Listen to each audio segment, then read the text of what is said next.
अरे अरे बाप रे! अरे अरे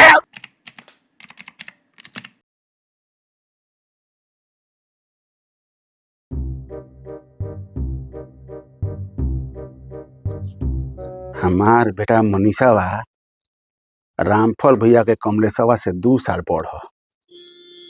लेकिन कमलेशवा के इंजीनियर बनते रामफल भैया बियाह ठीक कर दिलन। ई ना देखलन कि मनीषवा ओकरा से बड़ ह त ओकरो बियाह पहले हो जाए दी तब अपन बेटा के बियाह ठीक करी। आ ऊपर से बियाह ठीक करके मेहरानू से बैन भेजौलन हमरा घर में कि उनकर बेटा के बियाह ठीक भइला के खुशी में हम मिठाई खाई। अच्छा चाहत कि हमार बेटा के बियाह हमर ठीक होखो, बेटा के हमार बियहुता बंद करब हैं।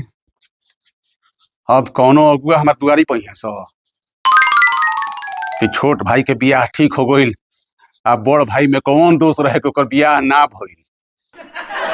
अरे रामफल भैया तहरा के हम खूब चिन्हतानी, ससुरारी के फेरा में रहत हैं।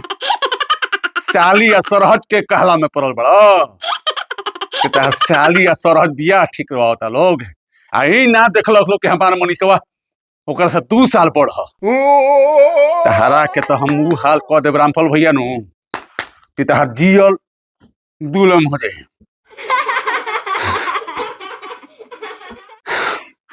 बेटा के इंजीनियर बनैले बड़ हैं, बंटवारा में भइल तो हमरा कहीं टूटही घर दे देला हैं। आ जौना में कुल देवता रहन वो घर रख लेला अपन। हाँ बेटा के इंजीनियर बना दिला तो बड़का पड़त हारा के तो हम ऊ हाल करब नु। कुछ ना कुछ तहरा करे पड़ी। कौआ पाड़े नाम है हमार। हमार बेटा के बियाह ना भइल आ तू अपन बेटा के बियाह ठीक करके बारात लेके चल जीब। अरे तहार तो हम ही हाल कर देब नु।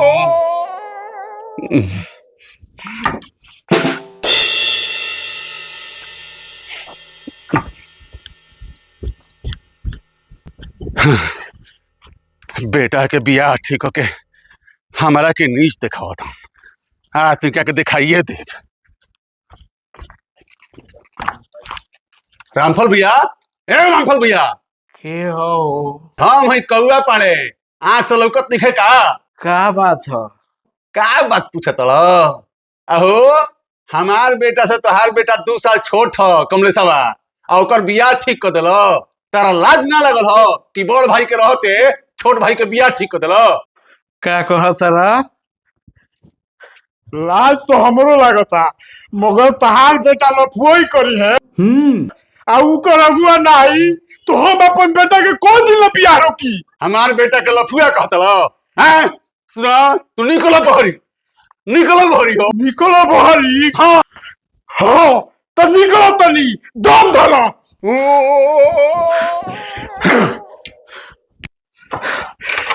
हाँ तो बोला बोला क्या कहल चाहता रहा? कहा तनी हाँ कि तू हमारे बेटा के लफुआ कहब। हाँ हाँ हमार बेटा इंजीनियर बा तो गांव के लोग इंजीनियर कहेला। हाँ आ तहार बेटा लफुआ बा तो लफुआ कहता लोग। देखो भैया हम कहते नहीं कि हमारे बेटा के लफुआ कहबनू तो हम भुला दी कि तू बड़ भाई हो। अरे जा ना जा, एक बेरा ना 10 बेरा कहब लफुआ लफुआ लफुआ। देख लो लाठी मार के तार दे फाड़ दे। अरे सावन की बात तो चला के देखावा, ले चला के देखावा। हम चला दे लाठी। अरे चला ए सुनो कौआ क्या रामफल, होश में रहो। अरे तू होश में रहो। अरे अरे लाठी, अरे बाप रे।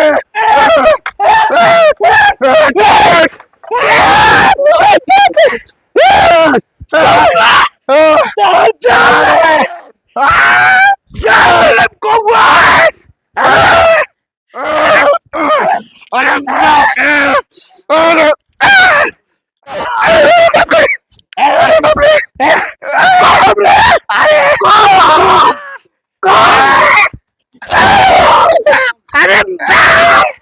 बाप! अरे बाप रे!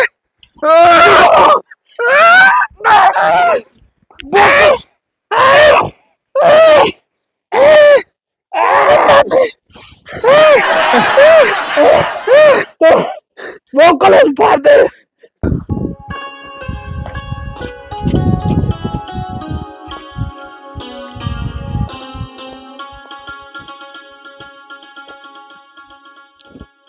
अरे कहाँ रह गई लो? ई ड्राइवरवा के जब देखनु पहले हमरे ही के गाड़ी के पास आवे के पड़ेला। अरे केने बड़ा हो? अरे आगे नहीं, खाना खाए लगा मन के जी से लेट हो गया। बोली कहाँ चले गए? अरे अरे चले के तो रहे, बाकी जब देखो तो कौआ और रामफल के कचर पचर चालुए रहेला, सब जतरे बिगड़ जाला। एनी के रोज के मुखिया जी, एनी के केहू के ना सुनिया सब रोज के बाद हाँ यात्रा पे छोड़िए नहीं। अरे इन्हीं के बाबूजी इतना संस्कारी रहन, आज तक पूरा गांव में कोई उनकर आवाज ना सुनल। अब लगता उन्हीं के समझावे के पड़ी। हम तो कब फेरा में मत पड़ी, काहे? अपन काम करी, चली हम के चलल जा। ना भाई, गांव के बात बा, ना समझेबो तो गांव के इज्जत चल जाई। हम जैसा देखो तनी उन्हीं के। ठीक है बस जाए, रो बुझाइए जाई।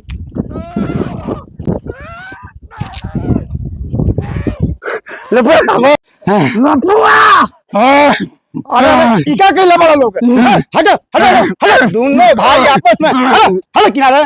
तू लोग जद को शर्म नहीं आवत मर्दे हैं?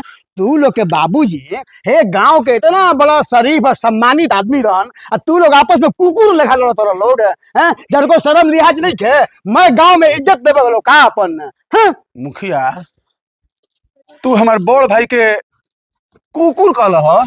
अरे मर्द No, no, no, no. अरे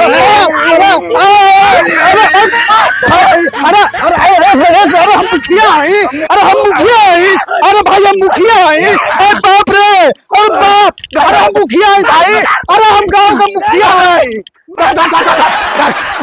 अरे बाप रे, अरे भागो भाई, अरे बाप बहनी के चढ़ हाथ झूठो अरे बाप ने क्या करा करिया, भाग भाई भाग।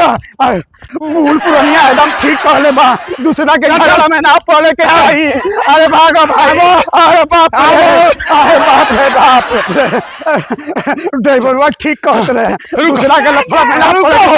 अरे बाप भाग रे भाग, ऐसे कौआ हुआ भाग ले बेटा, भाग लो, ड्राइवर ठीक कहत रहे। अरे बाप रे, अरे भाग ले, झूठो काम फेरा हो गई। अरे बाप रे, अरे बाप रे, अरे भाग ले, अरे बाप रे, अरे बाप रे, ए गंगा मैया, ई मगरमच्छ लोग से बचावो।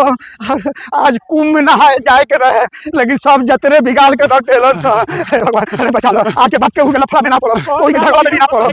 भैया भैया और दूसरा के चौकर में क्या लोग है? अरे बाप भाई भाई क्या बता रहा? मुआ दे जा। गोबर काट देता। अरे बाप रे,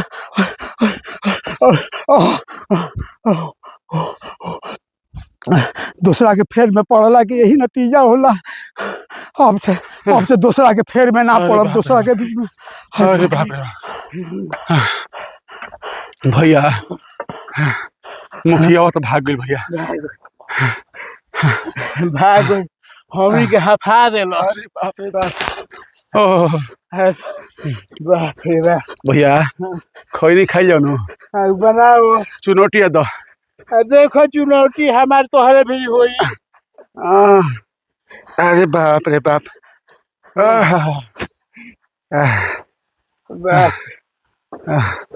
बताओ, ओकरा चौकर में हमनी के हाथ गई, मारा मारी में ना फरी जा, लेकिन ओकरा चौकर में हाथ गई। भैया बनाओ भैया, बारात का पहन के चले के बा? अरे बारात के तू जवन कहत तवन सियाई तारा के। हाँ भैया। हाँ तू बारात जइबो सोमा भी हो भैया, कुछ बा का है जा? No, no, no, no.